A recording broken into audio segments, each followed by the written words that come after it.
कौन सी बुक पढ़ रहे हो आप? Sir confidence. अच्छा, कब लिए? सर कल ही लिया है और पता है मैंने 3 चैप्टर्स कंप्लीट भी कर लिए। चलो बढ़िया है, happy reading. Thank you sir. क्या बात है उत्कर्ष जी, आज फिर से लेट? अरे सर ना मैंने यहाँ से जिम ज्वाइन की है तो अब मैं सुबह ही जाया करूँगा वर्कआउट करने, तो अब ना मैं लेट ही आया करूँगा ऑफिस। गुड है, कीप इट अप। वाह, ये प्लांट कहाँ से आया? सर मैंने लगाए हैं, सोचा ऑफिस का एनवायरनमेंट थोड़ा ग्रीनरी हो जाएगा, एनर्जी भी थोड़ी पॉजिटिव होगी और मेरा भी काम करने में सर थोड़ा मन लग जाएगा। इंटरेस्टिंग यार, थॉट बहुत अच्छा है। अब इसका ख्याल रखना, इसको पानी देते रहना। Sure sure, thank you sir.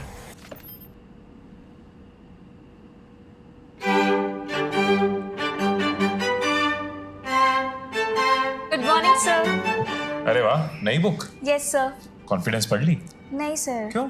Sir actually वो काफ़ी ज़्यादा बोरिंग हो गया था, उसके चैप्टर्स मतलब धीरे धीरे काफ़ी ज़्यादा बोरिंग हो रहे थे, तो मैंने ये नई फिक्शनल बुक ले ली। होपफुली मैं इसे जल्द से जल्द कंप्लीट कर दूँगी क्योंकि ये बहुत ज़्यादा इंटरेस्टिंग है और नॉलेज तो इससे भी मिल ही रहा है। चलो बढ़िया। उत्कर्ष, क्या हाल? जिम कैसा चल रहा है? बॉडी शॉडी बन रही है? अरे नहीं सर, मेरा टाइमिंग नहीं सेट हो पा रही थी, ऑफिस के लिए रोज लेट हो जा रहा था, तो मैंने क्या किया डांस क्लास ज्वाइन कर ली शाम को। कोई दिक्कत ही नहीं है, मेरे लिए नया भी हो जाता है और वर्कआउट तो हो ही रहा है ना। सही है। आशीष, प्लान चेंज हुआ है ना? हाँ जी सर। सर उस प्लांट को मेंटेन करना सर बहुत मुश्किल था, रोज रोज पानी देना पड़ता था, बट सर अब देखो ना आर्टिफिशियल प्लांट है, ना कोई पानी देने की टेंशन। ठीक है। साक्षी, उत्कर्ष, आशीष, ये सिर्फ इन तीनों की कहानी नहीं है, बल्कि दुनिया के 90% लोगों की स्टोरी है जो सिर्फ एक पैटर्न के लूप में फंसे हुए हैं।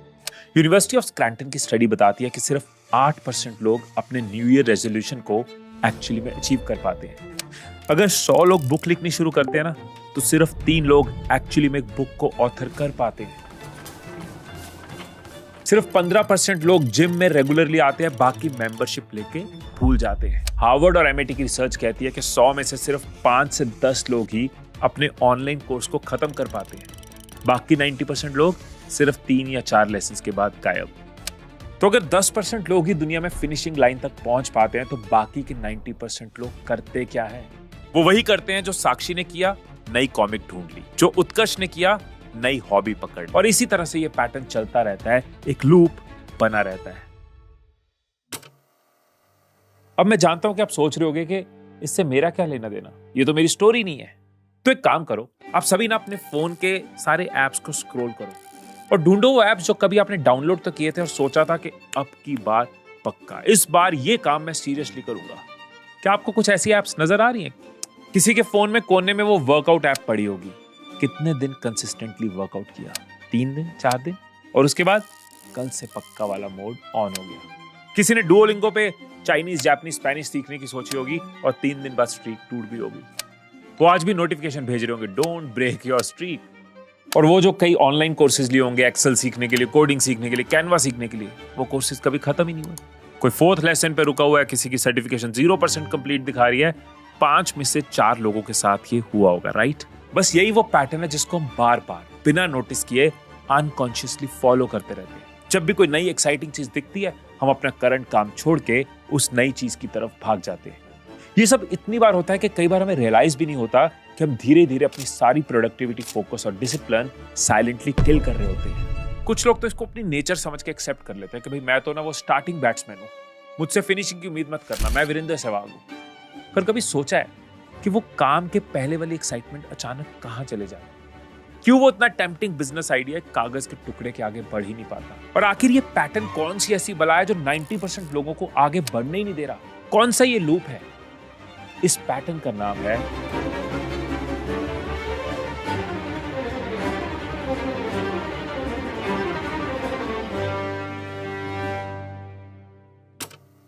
ये वाला एसओएस ना आपकी शिप सेव नहीं करेगा, बल्कि उसको सिंक करने का काम करेगा। ये एक हनीमून फेज जैसा है। जब नया नया प्यार होता है ना, पूरी एक्साइटमेंट होती है, पूरी कमिटमेंट होती है, पूरा हम इन्वॉल्व होते हैं, और कुछ महीनों बाद वही घोस्टिंग, बेंचिंग और फिर एक नया क्रश। ये एसओएस, चाहे रिलेशन हो, चाहे कोई काम हो, या फिर कोई हॉबी हो, ये हर जगह पहुंच जाता है। और अगर दुनिया के 90% लोग इसके शिकार हैं तो हमें समझना होगा कि वो बाकी के 10% लोग क्या करें। और क्योंकि मैं पिछले 15 साल से ट्रेनिंग के फील्ड में हूं, मैं उस 90% से भी मिलता हूं और उस 10% को भी मिलता हूं। उनको भी मिलता हूं जो सोचते ही रह गए और लाइफ निकल गई। और अपने पॉडकास्ट के थ्रू, अपने ट्रेनिंग्स के थ्रू उनको भी मिलता हूं जिन्होंने अपने अपने फील्ड में एक्सेल किया है, अचीव किया है। तो अगर आपको भी अपने इस पैटर्न को बदलना है तो क्या करना होगा? बहुत सिंपल है। उस 10% वाले लोगों की साइकोलॉजी, उनके ब्रेन के चीट कोड्स को समझना होगा, उनके हैक्स को समझना होगा, उन्होंने क्या अलग किया ये जानना होगा। और उसके लिए सबसे पहले प्रॉब्लम की स्टेजेस को समझना होगा। तो चलिए पहले समझते हैं प्रॉब्लम को, उसकी स्टेजेस को, और उसके बाद मैं आपसे शेयर करूंगा 5 ऐसे ब्रेन चीट कोड्स जो आपके लिए लाइफ लॉन्ग इस प्रॉब्लम को सॉल्व कर देंगे।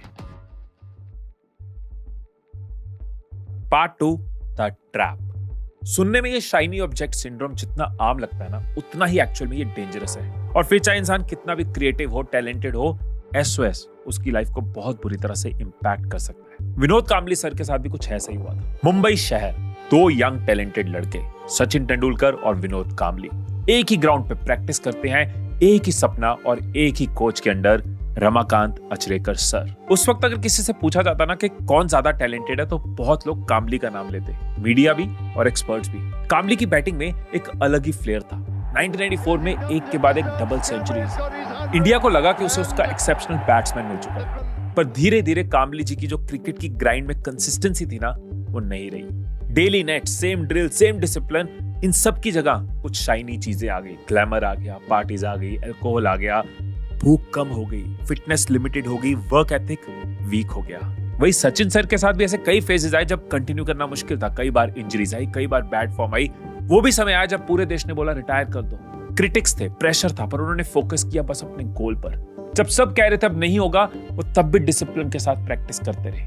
आज सचिन को लोगों ने क्रिकेट का गॉड बना दिया और विनोद कांबली की जिंदगी फाइनेंशियल स्ट्रगल से भर गई, जिसमें रीस्टार्ट करने का ऑप्शन भी खत्म हो गया। देखो, दोनों की जर्नी एक ही जगह से शुरू हुई, पर रिजल्ट कितने डिफरेंट। सचिन ने भी नो डाउट वैरायटी एक्सप्लोर की, कमेंट्री करी, ब्रांड एंडोर्समेंट करी, फिलैंथ्रोपी करी, बहुत कुछ किया, लेकिन तब जब वो ऑलरेडी क्रिकेट में एक्सेल कर चुके थे। देखो, वैरायटी ढूंढना या नई चीजें शुरू करना गलत नहीं है, पर एक सेट किए गोल को छोड़कर दूसरे गोल एस्टेब्लिश करते जाना और पुराने गोल को सिर्फ बैकलॉग बनाना, ये खराब है।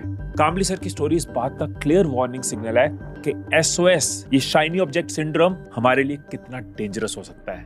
अब इंपॉर्टेंट क्वेश्चन ये है कि SOS काम कैसे करता है? ये एक हैबिट है या आपके दिमाग की कोई ट्रिक है? और कैसे इतने टैलेंटेड लोग भी इसके शिकार बहुत इजीली हो जाते हैं? अब कई लोग इसको अपने ब्रेन का ना डिफेक्ट समझ लेते हैं और उनको लगता है कि नहीं, मेरे अंदर ही कोई कमी है, मेरे अंदर ना दूसरों जैसी विल पावर नहीं है। ऐसा होता है ना कि यार मैं फिनिशिंग लाइन तक नहीं पहुंचता, ये मेरी प्रॉब्लम है। पर सच पता क्या है? सच ये है कि आपका जो हार्डवेयर है ना, ये बिल्कुल सही है, बस आप एक इनविजिबल ट्रैप के शिकार हो जिसके रूल्स आपको पता ही नहीं है। एक्चुअली में हमारा जो ब्रेन है ना, वो वायर्ड है न्यूफिलिया से, जिसका मतलब है कि natural love for new things. हजारों साल पहले ना यही वायरिंग हमारी सर्वाइवल की थी। नया रास्ता मतलब खतरे से बचाओ, नए रिसोर्सेज मतलब जिंदा रहने की एक उम्मीद। पर आज की इस डिजिटल एज में यही सर्वाइवल इंस्टिंक्ट एक न्यूरल हाईजैक बन चुका है। साइंस की थ्योरीज के अकॉर्डिंग हमारा दिमाग हमेशा पुरानी जगह को एग्जॉस्टेड समझता है और नए शाइनी रास्ते को बेनिफिशियल दिखाता है। आप यहाँ एक्सप्लोर नहीं कर रहे, आपका दिमाग आपको मैनिपुलेट कर रहा है ताकि वो मेहनत से बच सके और नॉवेल्टी की तरफ जा सके। अब इस मैनिपुलेशन को समझने के लिए ना आपको साइकिल को डीकोड करना होगा, जहां आपका दिमाग और आपकी इमोशंस दोनों मिलकर आपके SOS को एक्टिवेट करते हैं। इस जर्नी का नाम है the emotional cycle of change, जिसके 5 लेवल्स हैं और ये 5 लेवल्स डिसाइड करते हैं कि आप कोई स्टार्ट किया हुआ टास्क पूरा करने वाले हो या नहीं। तो चलिए देखते हैं इन 5 लेवल्स को समझते हैं और आप रिलेट कर पाओगे कि हाँ, ये मेरे साथ होता है। लेवल 1, ये है नए काम का पहला दिन, जब एक्साइटमेंट आसमान पे होती है, सब कुछ परफेक्ट लगता है, गिटार का एक स्ट्रिंग बजाते हैं, हम इमेजिन करने लग जाते हैं बस अब तो पूरा गाना बजने वाला है। इस स्टेज को कहते हैं अनइन्फॉर्म्ड ऑप्टिमिज्म। आप खुश हैं, पर इसलिए क्योंकि आपको अभी आने वाली मुश्किलों का तो अंदाजा ही नहीं है। और ऐसा इसलिए होता है क्योंकि जब हम प्लानिंग करते हैं ना, तो ब्रेन को बिना मेहनत किए एक इंस्टेंट डोपामिन स्पाइक मिलता है। ब्रेन को लगता है कि यस, जीत गए, वो विनर वाली फीलिंग आती है प्लानिंग के साथ। इस स्टेज में आपको आया हुआ आइडिया सबसे ज्यादा शाइनी और शानदार लगता है। Level 2 informed pessimism. 1 हफ्ता हो चुका है, अब आपको पता चल गया है कि गिटार बजाना उंगलियां तोड़ने वाला काम है। एक्साइटमेंट नीचे गिरती है और असली एफर्ट शुरू होती है। अब आप इन्फॉर्म्ड हो चुके हो कि रास्ता मुश्किल है। यहां तक आते आते आपकी डोपामिन की बैटरी भी ना डेड होने लगती है और इस स्टेज पर फोमो ट्रिगर होता है, फियर ऑफ मिसिंग आउट। आपका दिमाग मेहनत से बचने के लिए ना आपको दूसरे आइडियाज के ट्रेलर्स दिखाता है। यार ट्रेडिंग ज्यादा इजी है, ये गिटार अभी छोड़ देते हैं। ये सिर्फ एक डिस्ट्रैक्शन है क्योंकि आपका दिमाग वापस वही पहले दिन वाली बिना मेहनत वाली एक्साइटमेंट चाह रहा है। आपको इसीलिए वो काम अब थोड़ा बर्डन लगना शुरू हो जाता है। Level 3 valley of despair. वही पॉइंट जब प्रोग्रेस हमारे हिसाब से हो नहीं रहा होता, हमें लगता है यार कितना स्लो है और हमारी मोटिवेशन गायब हो जाती है। इसलिए काम हमें बोरिंग लगता है और रिजल्ट हमें दिखते नहीं है और इस वक्त हमारा दिमाग एक नया शाइनी ऑब्जेक्ट हमारे सामने रखता है। ये कोई इंस्पिरेशन नहीं है, ये एक शॉर्टकट है, शॉर्टकट ट्रैप है दिमाग का। दिमाग इस ग्रेजुअल मेहनत को छोड़कर वापस लेवल 1 की नई एक्साइटमेंट पर जंप करना चाहता है और यही वो स्टेज है जहां अक्सर लोग क्विट कर देते हैं और आगे बढ़ जाते हैं एक और चीज में। जैसे ही आपका रास्ता बदलता है आपकी स्कोर वापस यहीं पे लेवल 3 पे 0 हो जाती है। याद रखना कि आशीष का प्लांट स्टेज पर मरा था क्योंकि उसने मेहनत की जगह आर्टिफिशियल चुन लिया था। अब 90% लोग तो स्टेज 1 2 3 वापस स्टेज 1 2 3 3 से फिर 1 इसी साइकिल इसी लूप में रहते हैं और 4 और 5 पे पहुंच नहीं पाते। 4 और 5 पे पहुंचने के लिए हमें चाहिए ब्रेन चीट कोड जो आपको इसी वीडियो में मिलेंगे, लेकिन उससे पहले हमें समझना होगा कि स्टेज 3 के बाद होता क्या है, ये 4th और 5th स्टेज में होता क्या है। तो जब आप अपने ब्रेन को हैक करते हो आप पहुंचते हो 4th लेवल पे जो है इन्फॉर्म्ड ऑप्टिमिज्म। ये वो फेज है जहां पे शाइनी ऑब्जेक्ट्स की चमक ना फीकी पड़ने लगती है क्योंकि आपको अपने पुराने काम में अब एक रियल प्रोग्रेस दिख रहा होता है। मुश्किल अभी भी है, कॉम्प्लेक्सिटी अभी भी है, पर अब आप एक नॉविस नहीं हो ना, अब आप एक प्रो बन रहे हो। आपका जो कॉन्फिडेंस है ना वो किसी मोटिवेशन या इमेजिनेशन पर डिपेंडेंट नहीं है बल्कि आपके अर्न्ड रिजल्ट्स पे टिका है। हर एक छोटी विक्ट्री, कोई छोटी सी चीज जब आप सॉल्व करते हो, छोटी सी प्रॉब्लम सॉल्व करते हो, आपको एक असली सुकून मिलता है जिसकी वजह से अब आप आगे चलते जाते हो। एंड ऑफ कोर्स इसके बाद आएगा लेवल 5 कंप्लीशन, विक्ट्री। आपकी आइडेंटिटी चेंज होती है, गोल पूरा हो गया। पर याद रखना असली प्राइज वो सर्टिफिकेट, वो पैसा, वो रिजल्ट नहीं है जो आपको एंड में मिला।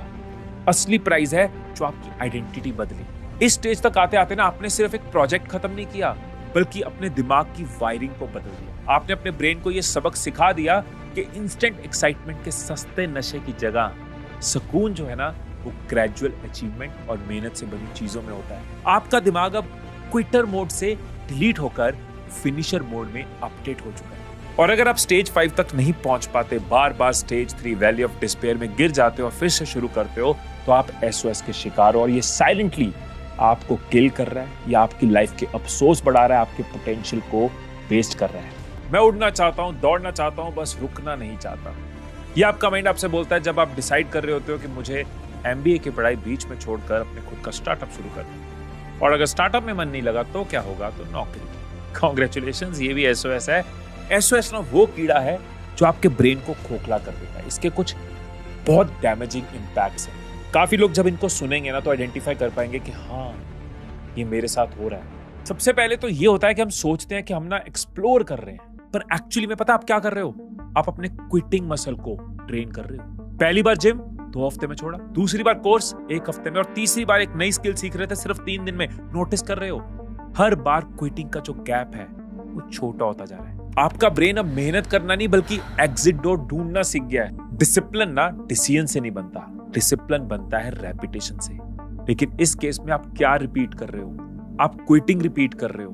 तो आपका जो डिसिप्लिन बन रहा है वो क्विट करने का बन रहा है। आप एक नेचुरल क्विटर बनते जा रहे हो। दूसरा नुकसान, आप एक बिगिनर ही रह जाते हो, आप एक परमानेंट बिगिनर बन जाते हो। 6 महीने कोडिंग करी, छोड़ दी, लेवल क्या है, बिगिनर।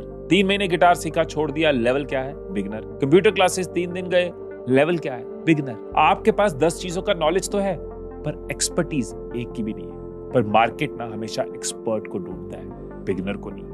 आप मेहनत तो कर रहे हो, एफर्ट तो मार रहे हो, पर लेसन 1 वाली मेहनत। आप कभी उस मास्टरी की दहलीज तक पहुंच ही नहीं पाते जहां से एक्चुअल में ग्रोथ शुरू होती है। थर्ड डैमेज होता है ना, वो है आधे अधूरे सपनों का कर्ज। बताता हूं क्या, एक बार ना कैलकुलेट करके देखो पिछले 3 साल में कितने कोर्सेज खरीदे, कितनी जिम मेंबरशिप, कितने फैंसी टूल्स या सॉफ्टवेयर्स। एवरेज इंसान इस पैटर्न की वजह से 20 से 50 हजार और हजारों घंटे ट्रेन कर देता है। ये सिर्फ पैसा नहीं है ना, ये आपकी वो एनर्जी है, वो आपका इंपॉर्टेंट टाइम है जो आपने इन्वेस्ट तो किया लेकिन बीच रास्ते में हटा दिया, कभी रिटर्न लिया ही नहीं। आपका बैंक अकाउंट और आपकी प्रोडक्टिविटी दोनों हाफ फिनिश्ड प्रोजेक्ट्स के बोझ के तले तपते जा रहे हैं। एक और नुकसान आपको समझना होगा, मोशन और मोमेंटम का डिफरेंस। ये बहुत बड़ा इल्यूजन है। आपको लगता है कि मैं तो बिजी हूं, सुबह ये नया आइडिया, शाम को नया टूल, पर याद रखना, being busy is not the same as being productive. SOS आपको मोशन देता है, मोमेंटम नहीं। मतलब आप उस रॉकिंग चेयर की तरह जो हिल तो रही है पर कहीं जा नहीं रही। सिर्फ मोशन से फायदा नहीं होगा, आपको चाहिए मोमेंटम। और एक लास्ट बड़ा नुकसान आपको बताने वाला हूं जो लाइफ के एक फेज में मैंने भी फेस किया, पर उन्हीं चीट कोड्स के साथ ठीक किया जो आपको आज वीडियो में देने वाला हूं। एम्बिशन जो है ना वो श्रिंक होती जाती है। कभी हम कहते हैं हमें एक्सेल करना है, इस फील्ड में ना टॉप पे पहुंचना है, और धीरे धीरे हम कहते हैं छोड़ो थोड़ा ग्रो कर ले काफी, और उसके बाद कहना शुरू कर देते हैं बस एक स्टेबिलिटी मिल जाए काफी है। ये ना मैच्योरिटी नहीं है, ये ना शाइनी ऑब्जेक्ट्स ने आपकी लाइफ में आके आपके अंदर एक सेल्फ डाउट पैदा कर दिया। आप अपनी नजरों में ही गिर गए और धीरे धीरे आप अपनी एम्बिशन को कंप्रेस कर देते हो। मतलब जो सक्सेस है ना वो डिले नहीं हुई, वो ब्लरी हो गई है, क्योंकि आपने कभी फोकस ही नहीं किया। और जब फोकस नहीं होता तो क्या होता है, ब्लर होता है। देखो 50% काम होता है अवेयरनेस, मतलब दिमाग की साइकोलॉजी को समझना, जो हमने समझ लिया, और बाकी 50% है उस वायरिंग को हैक करना, जिसके लिए मैं आपको दूंगा 5 चीट कोड्स। दुनिया के एक one of the top performer ने भी ना इस पैटर्न को आइडेंटिफाई भी किया और डिफीट भी। लोगन पॉल, वो यूट्यूब, बॉक्सिंग, WWE और प्राइम सब एक साथ करते दिखते हैं, पर उनका सीक्रेट ना बहुत सिंपल है। उन्होंने कहा था कि I don't do everything at once, I obsess over one thing until it's automated, then I move on to the next. बिना पुराने काम को ऑटोमेट किए नया काम शुरू करना ग्रोथ नहीं होता। तो मैं आपके साथ शेयर करूंगा 5 चीट कोड्स। हो सकता है आपको इनमें से एक चीट कोड ही काफी लगे कि yes this is life changing for me. हो सकता है आपके काम के 2 हो, 3 हो या 5 के 5 हो। पहला जो चीट कोड है, बहुत सारे लोग इसको कहते हैं द पार्किंग लॉट, मैं इसको कहता हूं चुल शीट। आई थिंक मैंने 10 साल पहले भी एक वीडियो में इसका जिक्र किया था और मैं इसको बहुत रेगुलरली यूज करता हूं। इसका फायदा मैं लेता रहता हूं। जब कुछ करते हुए एक नया आइडिया आता है ना, जब डोपामिन स्पाइक हिट करता है और दिमाग कहता है भाई क्या आइडिया आया यार, इसके ऊपर इन्वेस्ट करते हैं, इसका कोई कोर्स खरीद लेते हैं, डोमेन खरीद लेते हैं, टूल खरीद लेते हैं, वहीं रुक जाओ। एक काम करो, फोन में ना एक नोट बनाओ जिसके ऊपर लिखो चुल शीट, और जब भी दिमाग को कोई चुल मचे, जो नया आइडिया आए ना वहां डाल दो, ये मेरी चुल चल रही है दिमाग में। फॉर एग्जाम्पल कोई लैंग्वेज सीखने की, कोई टूल सीखने की, कोई म्यूजिकल इंस्ट्रूमेंट सीखने की, जो भी चुल मच रही है वहां लिख दो। पहली चीज तो आपके दिमाग का डोपामिन शांत होता है कि ठीक है लिख दिया, एड्रेस कर दिया। और मैं आपको ये भी बता दूं 3-4 दिन बाद आपके ही आफ्टर थॉट आ जाएंगे कि अभी आपको ये क्यों नहीं करना। डोपामिन की लाइफ ना बहुत शॉर्ट होती है। आपको नजर आएगा 70-80% चीजें तो आपको नजर आएंगी ये पता नहीं किस जोश में सोशल मीडिया पे कुछ देख रहा था, स्क्रॉल कर रहा था, किसी दोस्त से इन्फ्लुएंस हो गया था, लिख दिया था दिस इज नॉट मी, ये मुझे नहीं करना। पर तब भी आपको लगे कि नहीं यार इसके लिए मैं पूरी तरह से कन्विंस्ड हूं, तो आप उसको पार्क्ड रहने दे सकते हो। यस, जब मेरा ये वाली चीज ऑटोमेट हो जाएगी, जो मैंने सोचा है वो मैं कंप्लीट कर लूंगा, उसका मेरा डिसीजन हो जाएगा, उसके बाद मैं इसके ऊपर आ जाऊंगा। ये लिस्ट में पार्क्ड रहेगा, आपका दिमाग शांत रहेगा। सेकंड स्ट्रेटजी, अपनी शिप्स को जला दो, बर्न द शिप्स मेथड। 1590 में ना एक कमांडर हर्मन कॉर्टेस ने आइलैंड पर उतरते पता क्या किया, अपनी सेना की सारी शिप्स डुबवा दी थी। क्यों? ताकि वापस जाने का रास्ता ही ना बचे। आइदर सक्सेस और डेथ, 2 ही ऑप्शंस हैं, या जीत जाओ या फिर मर जाओ। तो इसी तरह से ना आप क्या कर सकते हो, आपको अपनी कोई किश्तियां नहीं जलानी। आप अपने किसी काम को शुरू करने से पहले एक अमाउंट जो आपके लिए थोड़ी पेनफुल हो, फॉर एग्जाम्पल 1000 रुपीज, 5000 रुपीज, जो भी आपको लगे, वो अपने किसी दोस्त को या पेरेंट्स को, कजन को पकड़ा दो कि अगर मैंने ये काम कंप्लीट नहीं किया तो ये पैसा तुम्हारा। शाइनी ऑब्जेक्ट सिंड्रोम SOS ना तब होता है जब क्विट करना फ्री होता है। जा क्या रहा है क्विट करने, कुछ कोई नुकसान ही नहीं, कोई किस्ती जल ही नहीं रही। जब अपने आप को कुछ पेन दे रहे होगे ना, कुछ लॉस दे रहे होगे, तो फिर दिमाग सोल्यूशन ढूंढेगा कि नहीं यार ऐसे कैसे। वैली ऑफ डिस्पेयर से कैसे बचना है ये आप खुद सोचोगे। रितेश अग्रवाल को पीटर थिल स्कॉलरशिप के लिए अपने कॉलेज से ड्रॉप आउट करना था। अब कॉलेज ड्रॉप आउट कर दिया, अब कोई ऑप्शन ही नहीं है, अब तो बिजनेस बिल्ड करना ही करना है। विक्रम चोपड़ा अपनी US की जॉब छोड़ के इंडिया आ गए कि अब तो स्टार्टअप बिल्ड करना ही करना है। जब किश्तियां जला दी जाती है ना, तो फिर ऑप्शन बचते नहीं और ये दिमाग चलता है। थर्ड हैक है mental time travel. Mental time travel ये ना एक ऐसी टेक्निक है जो बहुत सारे एक्टर्स भी यूज करते हैं, बहुत सारे एथलीट्स भी यूज करते हैं। बहुत सारे एथलीट्स अपनी जोन में आने के लिए गेम से पहले म्यूजिक सुनते हैं। वो रोहित शर्मा हो गए या फिर वो सूर्य कुमार यादव हो गए, माइकल फेल्प्स हो गए, इवन साइना नेहवाल ने भी ये बताया था। और बहुत सारे एक्टर्स भी इस टेक्निक को यूज करते हैं किसी स्पेसिफिक रोल में जाने के लिए। वो स्पेसिफिक म्यूजिक सुनते हैं और उस जोन में चले जाते हैं। तो आप भी कोई काम शुरू करने से पहले ना अपनी एक प्लेलिस्ट रेडी कर लो, जिसमें वो सॉन्ग्स ऐड करो जो आपको उस काम से अटैच कर दे, जिससे आप वो रिलेट कर पाओ कि ये सॉन्ग्स मेरे इस काम के लिए, मुझे इंस्पायर करने के लिए, जुड़े रहने के लिए, एक रिमाइंडर के लिए जरूरी है। तो जब वो हम स्टेज 1, स्टेज 2, स्टेज 3 पे आते हैं, जब काम बोरिंग लगना शुरू हो जाता है, तो ये प्लेलिस्ट चलाओ so that जो आपका दिमाग है वो एक टाइम मशीन की तरह ट्रेवल करे और आपको डे 1 वाली एनर्जी में वापस ले जाए। वो ट्रिगर कर दे उस डे 1 वाली एनर्जी पे, ताकि आप लेवल 3 से गिरो नहीं और कंसिस्टेंट रहे। वो स्ट्रेटजी है द बोर्डम रीसेट, मतलब बोर विदाउट शोर। एक्सप्लेन करता हूं। एसओएस इसलिए होता है क्योंकि हमारा दिमाग ना ओवर स्टिमुलेटेड हो जाता है। आज की डेट में बहुत कॉमन है, इतना कुछ है, इतना शोर है, उसे हर वक्त कुछ नया, कुछ इंस्टेंट मिल रहा है, इसलिए उसको बार बार कुछ नया, कुछ इंस्टेंट चाहिए।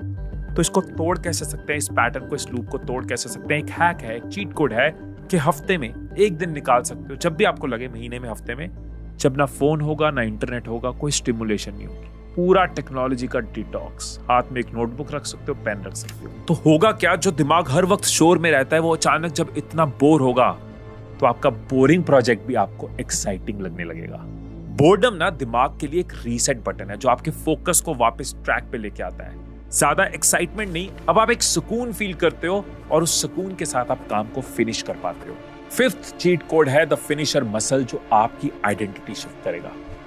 अगर आप 3 दिन भी एक काम टिक के नहीं कर पाते ना, तो प्रॉब्लम पता है क्या, आपका फिनिशर मसल वीक है। हमने वो शुरू में डिस्कस किया था ना, अगर क्विटर मसल स्ट्रांग है तो क्या वीक हुआ, फिनिशर मसल वीक हुआ। तो सोल्यूशन क्या है? छोटा स्टार्ट, स्मॉल स्टार्ट। एकदम बड़ा गोल मत रखो, एंट्री पॉइंट ना बहुत छोटा कर लो, सो दैट आपका मसल वापस ठीक हो। YouTube पे कंटेंट बनाना है, होल्ड ऑन, अभी सोचो सिर्फ रील बनानी, एकदम से उसको एंट्री बैरियर छोटा कर दो। रील बनाना भी अभी आपके लिए बड़ा टास्क है, आपका फिनिशर मसल इतना वीक है, तो अभी मेरे को ना सिर्फ स्क्रिप्ट लिखनी है, ये भी नहीं हो पा रहा। ये भी लग रहा है कि यार बड़ी चीज हो सकती है, मेरे को ना आइडियाज, पहले दिन आइडियाज लिखने हैं, दूसरे दिन आइडियाज लिखने हैं, तीसरे दिन एक रील का कंटेंट लिखना है। जिम जाते हैं, 3-4 दिन बाद छोड़ जाते हैं, ये पैटर्न कई बार रिपीट हो चुका है, तो पहले मसल पे काम करो। सीधा 1 घंटा जिम मत जाओ, 3 दिन बाद छोड़ दोगे। छोटे से स्टार्ट करो कि यार मुझे स्ट्रेचिंग शुरू करनी है, मुझे सिर्फ 5 मिनट योगा करनी है, अब मुझे सिर्फ 15 मिनट रनिंग करनी है, अब आधा घंटा के लिए मैं कुछ कर सकता हूँ, और अब मैं जिम ज्वाइन करके 1 घंटा जा सकता हूँ। टारगेट ये है अपने ब्रेन को ये विश्वास देना, ये यकीन कराना कि मैं काम पूरा कर सकता हूँ, अपनी आइडेंटिटी को शिफ्ट करना। और एक बार जब आइडेंटिटी बन जाती है ना, तो बड़े गोल्स को हैंडल करना इजी हो जाता है। टारगेट यहाँ पे आइडिया लिखना या यूट्यूब वीडियो बनाना नहीं है। टारगेट यहाँ पे 5 मिनट की रनिंग या फिर 1 घंटे का वर्कआउट नहीं है। इस वक्त मेरा टारगेट है अपने ब्रेन को ये यकीन दिलाना कि तू काम पूरा कर सकता है, अपने क्विटर मसल को वीक करना और अपने फिनिशर मसल को स्ट्रॉन्ग करना।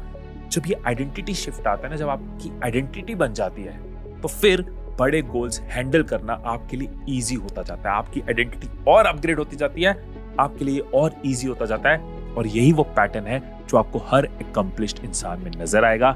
ये वो पैटर्न्स हैं, ये वो कोड्स हैं जो मैंने ऑब्जर्व करे उन लोगों में जिन्होंने अचीव किया है, एक्सेल किया है। अपने सामने बैठ के सुनिए उनकी स्टोरीज के कैसे उन्होंने छोटी छोटी चीजों से शुरू किया और बड़ी चीजों तक पहुंचे, कैसे उन्होंने अपने बिलीफ पे काम किया, कैसे एक्शन ले लेकर उन्होंने अपने सेल्फ डाउट को खत्म किया। मेरा आज का टास्क आपके लिए ना बहुत सिंपल है। कमेंट सेक्शन में जाओ और अपना वो एक गोल लिखो जो आप पिछले कई महीनों से शाइनी ऑब्जेक्ट सिंड्रोम की वजह से अधूरा छोड़ रहे थे। सिर्फ एक गोल, और उसके नीचे लिखो I will finish this by this date. एक गोल, एक डेट। और ये कमेंट सिर्फ एक टेक्स्ट नहीं है, ये आपका अपने दिमाग के साथ एक पब्लिक कॉन्ट्रैक्ट है। अगली बार जब आपका दिमाग लेवल 3 में जाएगा, नए आइडिया सोचेगा, तो वीडियो पे वापस आना और अपने कमेंट को पढ़ना और उस पर आए हुए लाइक्स देखना। वो सिर्फ नंबर्स नहीं है, वो उन अनजान लोगों का ट्रस्ट है जो चाहते हैं कि आप इस बार हार ना मानो। दुनिया ना